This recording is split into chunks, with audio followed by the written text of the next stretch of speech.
In this video, I'm going to give you my full card predictions for UFC Vegas 89. Let's make some money this week. In our main event, we have another crack at 125 pounds for Rose Namajunas, who's fighting Amanda Ribas. Thug Rose made her flyweight debut last time out against Manon Fior. That was in September, and it left a lot of questions unanswered. Does she have the strength to compete with the bigger, more physical fighters at this weight class? She clearly struggled with the strength and size of Manon Fior, but she also broke her hand in the first round. But despite the injury in the early stages of the fight, she still won the third round, showing that championship medal. So who knows how she's going to do against the bigger, stronger flyweights? The jury's still out on that. And one of the benefits that she has this week, despite fighting up at flyweight, is that she's not fighting a bigger, stronger, more physical flyweight. She's fighting Amanda Ribas, who has been ping-ponging between both divisions for the last few years. Amanda Ribas has swapped wins and losses in her last 6, and to me, I think that Amanda Ribas is very talented, and I think she cleans up everybody in the strawweight and flyweight division who isn't elite. She brings a unique mix of toughness, aggression, and solid grappling that gives these women a lot of trouble, but the higher level fighters in these divisions are the ones that are going to beat her every time. And I think the biggest reason for that is because, in my opinion, she's not a great minute winner. And that's super important in these women's divisions because most of the fights are going the distance. And the reason why I think she's not a great minute winner is mostly because she wears a ton of damage. She gets lumped up and bloodied in a lot of these fights recently, and you'll notice that she has a 63% striking defense on paper, which seems fantastic, but that's not telling the whole story. You look at these recent fights where she is taking a lot of damage. Macy Barber, Caitlin Chookagian, Verna Jandiroba, Marina Rodriguez, even Luana Pinheiro was giving her trouble last time out. So that's the theme in a lot of these Amanda Ribas fights, is she's got the toughness to push through it, but the optics don't look great. And sometimes from a judging perspective, the UFC should be the UBC, the Ultimate Bleeding Championship. Whichever fighter's bleeding less is the one that's winning the round. Now she's got a 5-round fight on her hands, and she's going to be bleeding from her nose and mouth by the 3rd round at the latest. And she's going to have to deal with that with a former world champion opposite her. And I really like the movement, the kicks, and the hand speed coming from Rose Namajunas, especially in this matchup. I think she has the advantage in all of those departments. I expect Namajunas to be the steadier fighter over 25 minutes. There is a chance that she gets stuck on the mat for long periods of time, but I don't know if that's going to happen here. And even if it does, I don't think it makes a huge difference. Even if she does get taken down, I think the submission defense will hold up. She'll be able to work back to her feet, and she'll be able to win the fight, or at least win the minutes at range. And again, I think Thug Rose is going to struggle with the bigger, stronger fighters in these weight classes. I'm talking Manon Fior, I'm talking Erin Blanchfield, Valentina Shevchenko, but Amanda Ribas is a tweener, and this is a big step up in competition for her, so that leaves me feeling very good about Thug Rose in this matchup. I think she wins the minutes,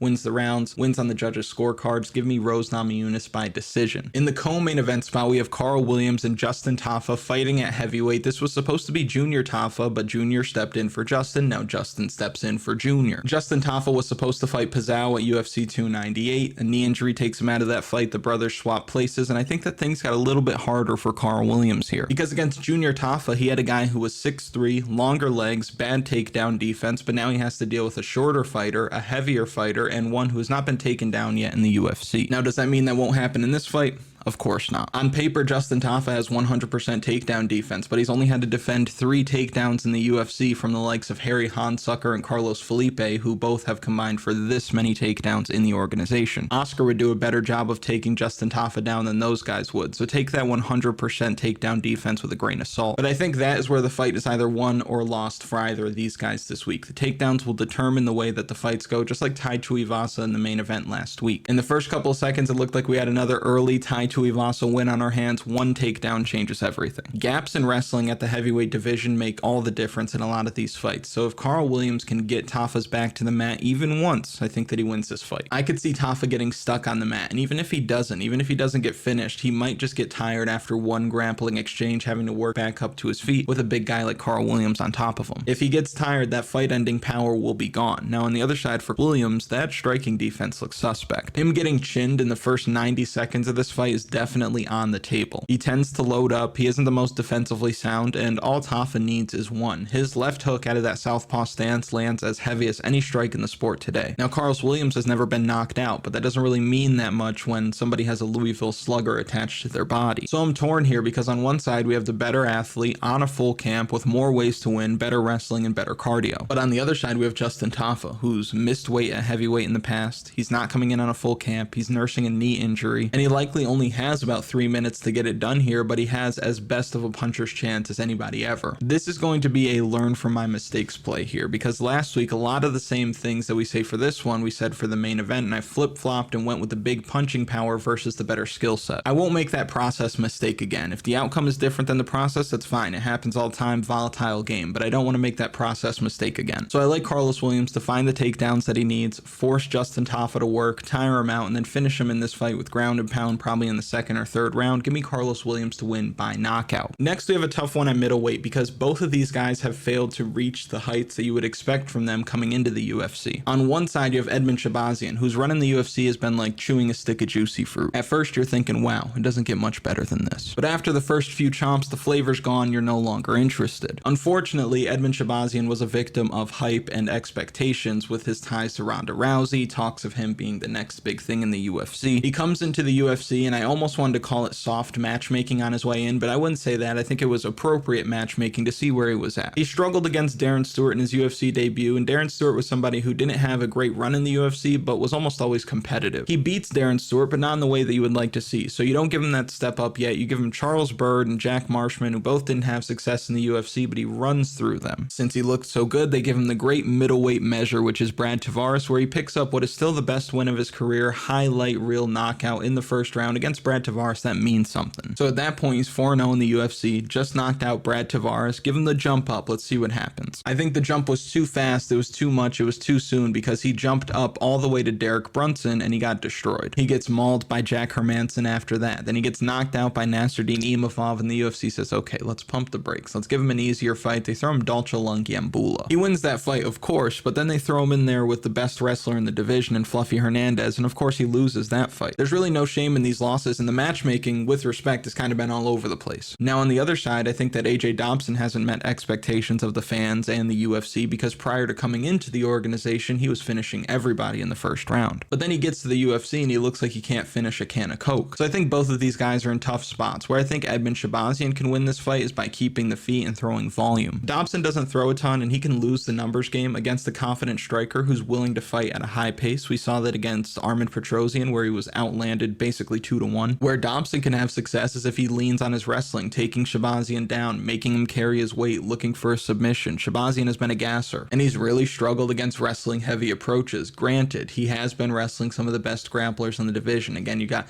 Derek Brunson, Jack Hermansson, Fluffy Hernandez. So it's hard to say if somebody like Dobson is going to be able to have that kind of success against them, but I feel like he's better off trying to wrestle than striking because frankly, his striking has not looked great in the UFC. Now, this matchup wasn't what was supposed to be on the card. Edmen Shahbazyan originally was fighting Dusko Todorovic. Dusko pulls out, but we know that Todorovic was going to try to wrestle. So I'd assume that his takedown defense and being more offensive with his wrestling is the primary focus of his camp leading up to this, and for that reason, I give him the edge. He's favored here. Now, he was a minus 400 favorite against Derek Brunson. That's crazy, but outside of that, the odds have gotten it right every time. When he's been the dog in the UFC, he's lost. When he's been the favorite, he's won. I think the odds are accurate again this week. He's younger, he's the better striker, he should be better prepared for the grappling heavy approach than he has been in the past, and this level of competitor is the type that he beats. He's still a ways away from fighting in the top 15 in my opinion. I don't see him beating any guys in those range. If you want to check the rankings and tell me if I'm wrong anywhere, I'd love to know. But this does seem like a get right spot for the golden boy who should look good this week. Give me Edmen Shahbazyan to win this fight by decision. Next, we're looking at Payton Talbott versus Cameron Saaiman. The line ain't wide enough. We have the next big thing at bantamweight in Payton Talbott, and I expect him to beat Cameron Saaiman this week. Now, if you've watched the channel for a while, you know I'm not the biggest Cameron Saaiman believer. I acknowledge that he's got good skills, great speed, deep bag of striking techniques, and his submission defense is on point. But what's giving me pause is his striking defense. He keeps his head right on the center line, his chin way up in the air, and he sacrifices a lot of that defense to get off strikes of his own, which eventually he's going to pay for. Christian Rodriguez made him pay for it a bit in their last fight, where Christian Rodriguez landed a lot of hard counter shots. Even the jabs from C-Rod were getting home and causing Saaiman to stumble back every round. Now for Payton Talbott, everything is fast. His strikes are sharp, and I think what sets him apart from the guys he's been fighting so far is that he's throwing in combination. He'll throw 4 or 5 strike combinations out there like it's nothing, and he does a great job of keeping guys guessing because he goes to the body a ton. And in his UFC debut, the blueprint was out on how to beat him. Nick Aguirre was able to basically 10-8 him, in my opinion, in the first round. Payton was taken down and controlled for the entire round. I don't know if he landed a strike in the first round. I don't think he did. After round 1, Aguirre started to slow down a little bit. Talbott adjusted, and by the third round, he was way out in front. He had him beat everywhere. When it came to the grappling exchanges, he was better there. He was better on the feet for the entire fight, but in the third round, he really put it on him, sunk in a rear naked choke, looked good, made good on his UFC debut, stayed undefeated. Now, Cameron Saaiman can wrestle in this one and probably have a lot of success there as well. Saaiman does a great job of scrambling. He's very fast from one position to the other. He's always looking for submissions of his own, so I think that if he's able to get this guy to the ground, he should have success, but I don't know if that's going to happen. I don't think they're going to be grappling all that much, mostly because Talbott forces you to strike, but he's also fighting your ego in there. He talks trash, he plays with his food like Michael Venom Page, where he knocks guys down or takes guys down, lets them get right back up, and I could see him doing the same thing to Saaiman this week, and Saaiman wanted to get some respect back and trying to land big shots of his own, but leaving openings in the process. Talbott's vision, poise, and accuracy should lead to him landing at will this week, and I think that he finishes Saaiman probably with a body shot. He rips hard hooks, uppercuts, and kicks to the body, and I see him folding up the South African in this one. Give me the undefeated fighter,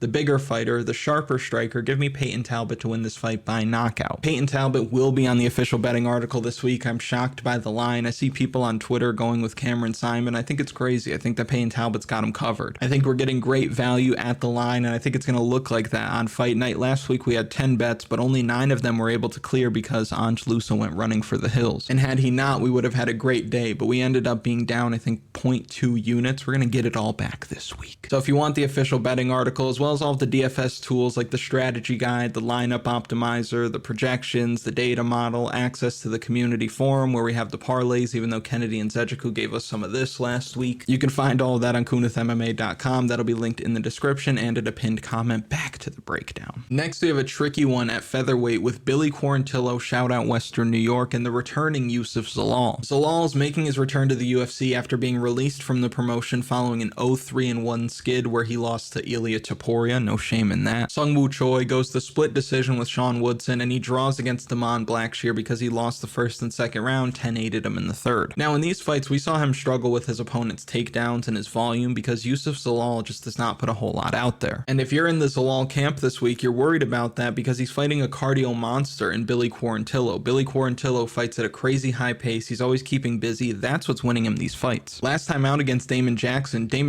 was the better striker, the better wrestler, and that was clear when these two were fresh. But striking and wrestling are just components of MMA. They're not the whole story. Cardio ranks higher than those because we saw Jackson start to fade, and as he's fading, Quarantillo starts to get stronger. When guys start to fade in front of him, he just keeps going and does what he does best, which is just work harder than his opponent. Those are his best traits, is his weaponized cardio and his toughness, because he's not the fastest, he doesn't land with a ton of power, he can be taken down, but if you start to let off the gas a little bit, he cranks up the heat, and that's how he's winning. And to me, that's what makes this fight really tricky. We said that Youssef Zalal doesn't put a whole lot of volume out there, but it's not because he's getting tired. Youssef Zalal's not going anywhere over 15 minutes. He's going to give you a hard 3 rounds every time. Where Billy Q could win this fight is by being busier, landing more. He might be able to wrestle here as well, but I'm not certain that he's the better grappler between the two. At range, I think that Youssef Zalal will land at a higher clip. He's got a 5-inch reach advantage, and he's been sharpening his skills outside of the UFC by competing in MMA, boxing, and kickboxing at the professional level. I think that he can take this one, because one thing about Youssef Zalal is that nobody lights him up. We've seen guys out-grapple him before, but we've never seen somebody outpace him, and we've never seen him eat a lot of shots. At range, he's got good vision and really good distance management. It's hard for me to get behind a 35-year-old Billy Quarantillo, who I love to watch and respect the skill set. Billy Q is never in a boring fight, but it's rarely his talent that's winning him the fight. He's just the fresher guy more often later in the fight, and I don't think he has that advantage here. I think both guys have, I think cardio is a binary thing. You can either fight a hard 3 rounds or you can't. Both of these guys can, so it's going to come down to who is more technically sound, and I would lean that Youssef Zalal is more technically sound. And lately, the striking defense for Billy Q hasn't looked great. He just kind of leans over a bit. That right hand over the top is always going to be there for Youssef Zalal, so give me the dog, give me the return, give me the Moroccan Devil, give me Youssef Zalal to win this fight, of course, by decision. And real quick, if you haven't already, like the video, subscribe to the channel, comment something for the algorithm. It's good luck when you engage with the channel. I'm not going to tell you where I heard it, but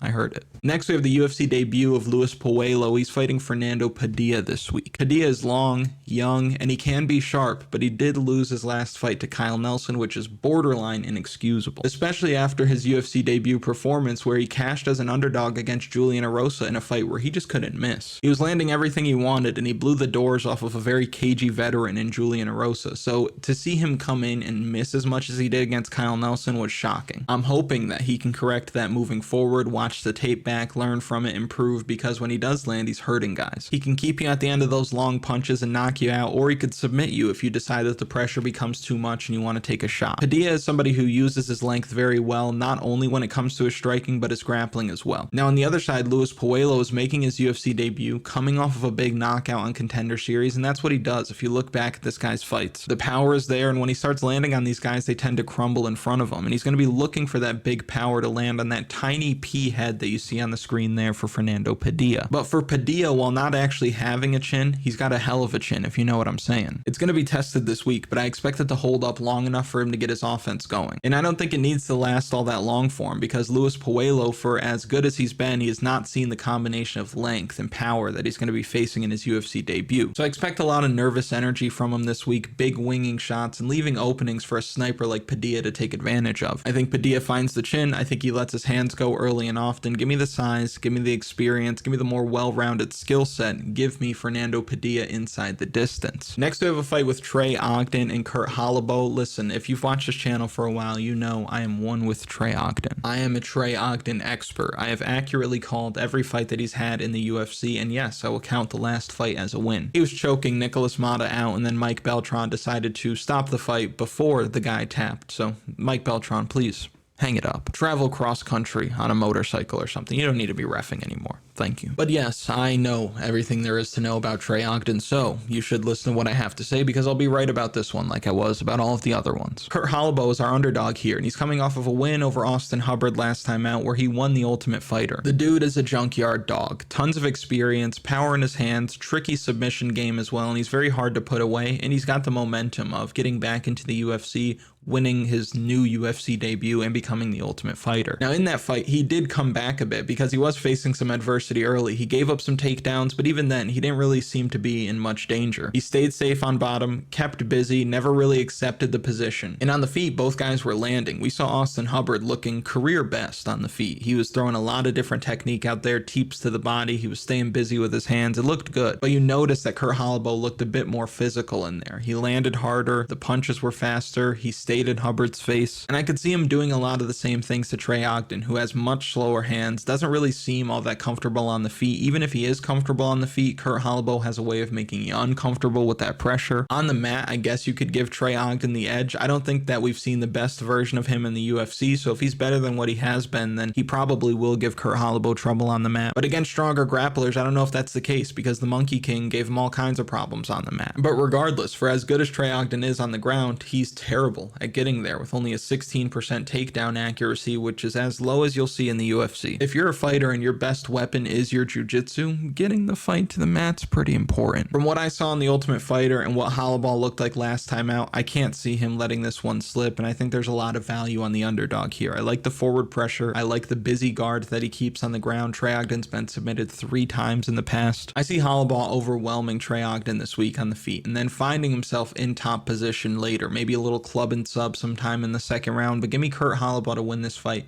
by submission. Next, we have a fight with Ricardo, Ramos, and Julian Erosa, both guys looking to get back in the win column. Ricardo Ramos was submitted last time out against Charles Jourdain, who has a sneaky good guillotine, while Julian Erosa is trying to pick up the pieces after back-to-back knockout losses. One was a perfect high kick from Alex Caceres. The other knockout was a loss to Fernando Padilla, who put him out like we talked about earlier in the video. Now for Juicy J, I do like the output, I like the movement, I like the ground game, and I like the attitude. Been chinned so many times, but just does not care. He doesn't fight like somebody who's been chinned time and time again. But my issue with him is the fact that he's been knocked out 8 times. He is 6-7 in the UFC, with 6 of those 7 losses coming by knockout. So for as game as he is, for as much of a dog as he is, his chin just doesn't hold up. This is a guy that got knocked out by Artem Lobov once upon a time. And now he's dealing with a much younger fighter who can knock him out, especially with that spinning elbow that he is the best in the business at. And the tricky part for me is that at first glance, you think Julian Erosa, chin dust, Ricardo Ramos, good, young, he should knock him out, end of story. Maybe.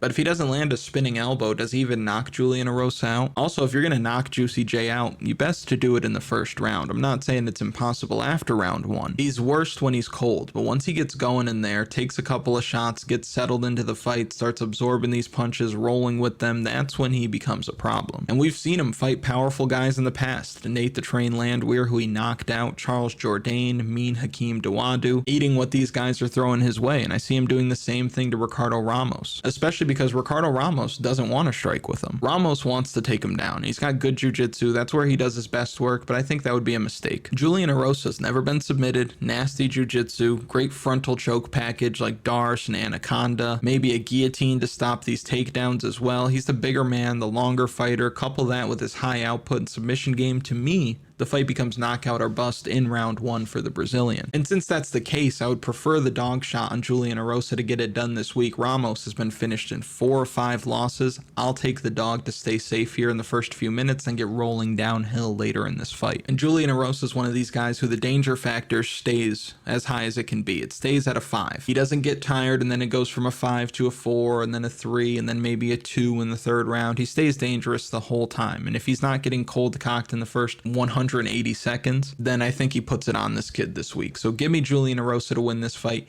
inside the distance. Next we have Miles Johns versus Cody Gibson. Cody Gibson is coming off of one of the best fights you will ever see against Brad Katona. If you have some time, go back and watch it. They went to war. There wasn't a boring moment in that fight. Now Cody Gibson, back in the UFC, was released from the promotion a few years back, but he fought his way back, fought decent competition along the way. Now Miles Johns is coming off of a suspension for a failed drug test. Is he a juice head turkey? I don't know. That doesn't matter to me. What matters is this matchup, and where I think Miles Johns could have a lot of success is by getting his wrestling going early and often. He's by far the better wrestler in this matchup, and I know that Cody Gibson, wrestling coach, I get it, but Miles Johns has all the physical tools to get him to his back and keep him there. And if you watch the fight in Eagle FC with Cody Gibson and Ray Borg, I think it gives you a pretty good look. Cody Gibson's floating on Ray Borg in the opening frame. Great jab, working the inside and the outside of Ray Borg's lead leg. He looked great. He was touching him up. He was bloody in the nose of Ray Borg, and it looked like he was going to cruise to a decision win. But in the 2nd round, Ray Borg decides to close the distance. He hurts him with a shot to the body. He's able to get takedowns. And in the 3rd round, Ray Borg is all over him. Took him down, stayed on top, lots of ground and pound, clear, easy decision win for Ray Borg. Now, Miles Johns might be able to do the same thing here as long as he maintains strong control on top. For Gibson, as long as the fight's on the feet, I think he should do very well. Miles Johns is a power puncher. He's going to be patient. He's going to wait for that opportunity. He's going to explode with 1 or 2 big strikes. Like we saw him gas out against John Castaneda. Probably not going to be the same after that. It's a confidence thing. It's a belief thing, in my opinion. Now, Cody Gibson, on the other hand, is a volume guy who's going to pepper his opponents. Give him those long techniques, switch stances. He's one of these fighters who will actually close distance and switch stances, like he'll step through, which could lead to him scoring more on Johns. And I think that when the fight is at range, he's just going to have his way with him. I think he's going to chop away at that lead leg. I think he's going to keep a jab in his face. I think he's going to get Miles Johns tired just by popping his face back. And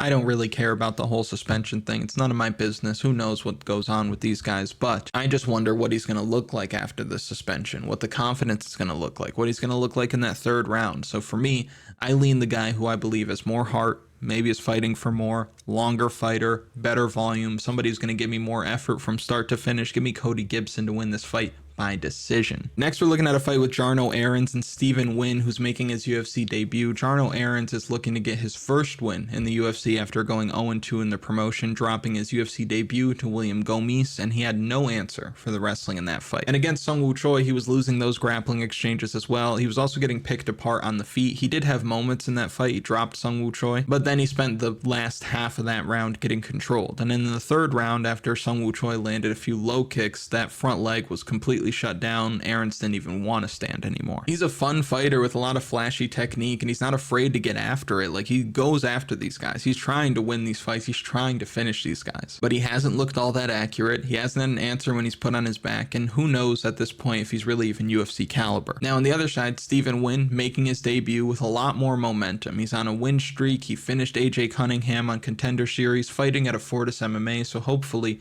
they have a good matchup and plan accordingly here. Nguyen likes to strike, but but he can have a lot of success taking Errens down the way that his last two opponents have. And not for nothing, Jarno Errens is somebody who was not this hot prospect coming into the UFC. He stepped in on short notice. He was a short notice replacement for William Gomis. But Nguyen has largely seen nothing but success outside of the promotion. Now that he's arrived, I think that he'll look better than Jarno Errens. I think he's got a higher ceiling than Jarno Errens. Jarno Errens just hasn't really looked the part. So I'll take the favorite. I'll take the guy with fewer miles on him. I'll take the one in a better training situation and who I believe is the better fighter overall. So give me Stephen Nguyen to win this fight by decision. Next, we are looking at a fight between Montserrat Rendon. She is welcoming to the UFC Daria Zeliazeniakova. Striker versus grappler matchup here between these bantamweights. You have Montserrat Rendon coming off of a UFC debut win over Tamaris Vidal, where she was able to do what she does best. She was able to get Vidal down, control her in the second and third round, win the numbers game. Tamaris Vidal not that good on the mat, but that's what Montserrat Rendon does. She gets her opponents down, she leans on that jiu-jitsu background that she has, and she wins fights.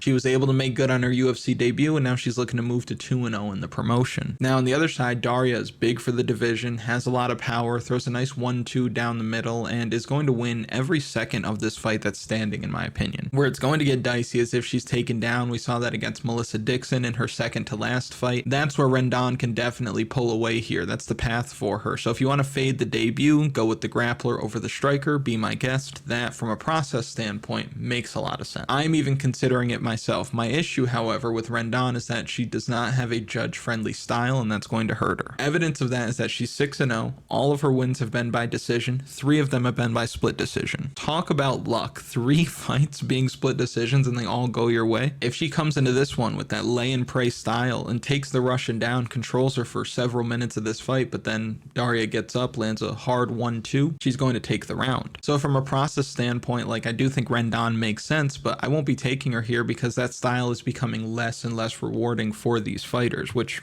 entertainment value, rightfully so. I understand the argument the other way, like what Joe Rogan says, like, oh, the ref should never break them up, let them work, because that's what they're doing. If you're in a dominant position and you're in there, you're winning. But it's the ultimate fighting championship. It's not the ultimate control championship. So I can understand why they're kind of dissuading people from fighting that way. Plus, I like the aggression coming from Daria. Again, she's going to be big for the division. She moves forward, she lands heavy, and I think aggression is one of the biggest separators when it comes to women's MMA. I feel like in a lot of the men's divisions, aggression is not the biggest separator because aggression leads to openings. They get caught, they get knocked out, but you see less people get cold cocked in the women's divisions. Oftentimes in women's MMA, you see the more aggressive fighter being the person that's pressing the action, moving forward, landing more strikes, winning the rounds as a result. Just look at Macy Barber. That's her career. I think that's the same fight that the Russian brings to Rendon this week, so give me Daria Zeliazeniakova to win this fight by knockout. In this next fight, somebody's O has to go. Igor Severino and Andre Lima both make their UFC debut. Both these guys are undefeated flyweights. There's a lot on the line in the second fight of the night this week. Both these guys were super impressive on Contender Series, and for different reasons. Severino dominated his opponent. They looked like they shouldn't have been in there together. Dropped him multiple times, took him down over and over again, and kept that 100% finish rate intact. Now for Lima, his fight was a lot different. He didn't blow the doors off of his opponent in the same way, but he did turn in a really great night at the office. He was extremely efficient with his pace, his strikes, his movement, and he defended every takedown attempt coming his way. He wins a clean 30-27 across all judges' scorecards. Now Severino is a buzzsaw. Lima is steady. And I may be in the minority here, but there is no way that I'm not looking toward Andre Lima to win this fight given the information that we have. Severino's 20 years old with no amateur fights and a 100% finish rate. That leaves so many questions. That leaves questions regarding cardio. We see what undefeated guys look like with their cardio late in the fight, you know what I mean? We don't know what it's going to look like when things aren't going his way. Meanwhile, you have Lima, who's 25 years old, has fought as an amateur, has a bunch of kickboxing and Muay Thai fights under his belt before transitioning to MMA,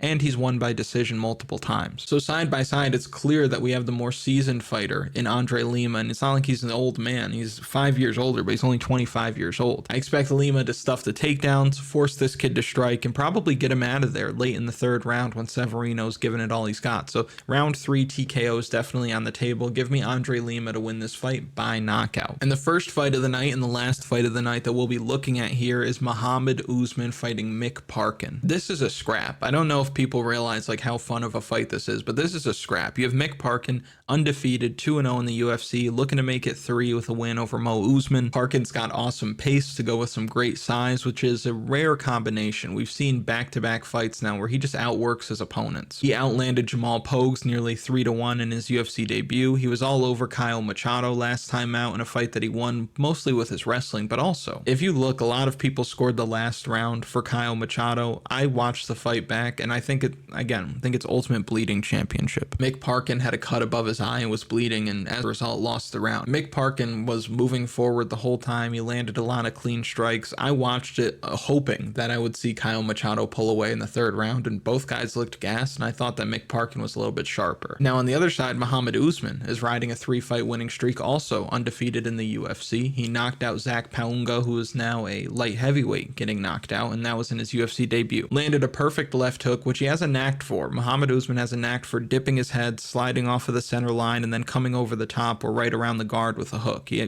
does a really good job of that. He beat Junior Tafa in a fight where he landed 7 significant strikes and still won. Not the greatest showing, but he was able to get him to the mat over and over again, despite being rocked over and over again. It looked like Usman was out on his feet more than once in that fight and still gutted it out and won. And he recently beat Jake Collier, where he fought with a high pace from start to finish, stayed busy, stayed active, let his hands go, and won the fight, which to me is his most complete performance against Jake Collier, because he faced some adversity. Jake Collier landed some good shots. We saw Muhammad Usman rocked once or twice in that fight. And for me, I feel like Usman has a very bend but don't break kind of durability, where he gets hit and he starts wobbling, but he shakes it off and he recovers so well. Another thing that I like from Muhammad Usman is that you're not clinching the guy. His level of urgency when somebody starts to get him up against the fence is as if the fence is electric. He's not trying to burn his back. As soon as somebody gets him up against the fence, he's out of there, and he's dipping his head. He's aggressive. He's putting hands right on your chin. He's pushing your chin away. You watch that fight against Jake Collier, he probably headbutted Jake Collier like 3 times, but that was because as soon as Collier would try to initiate the clinch, Muhammad Usman was dipping his head out of there, bucking, trying to get him off of him, and as a result, Collier could not settle him once. And that's what I think makes the difference here, because Mick Parkin wants to settle you. He wants to get you in one spot on the fence,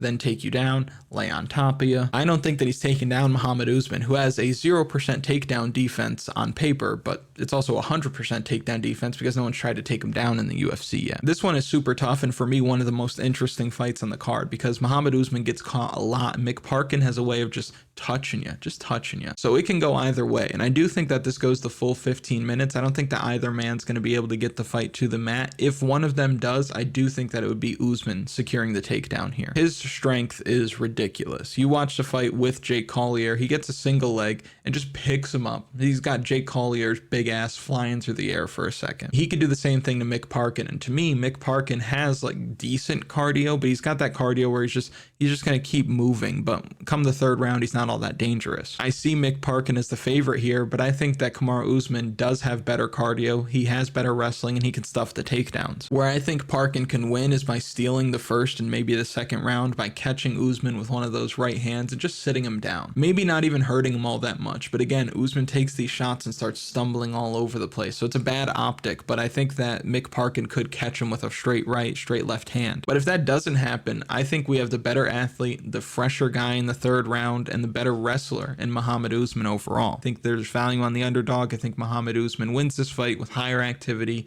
bigger power, better wrestling, and better cardio late. So give me Muhammad Usman to win by decision. If you've made it to this point in the video, thank you so much for watching. I really do appreciate it. Make sure you like the video, subscribe to the channel, comment something for the algorithm, and I'll see you later in the week for final picks. Let's go.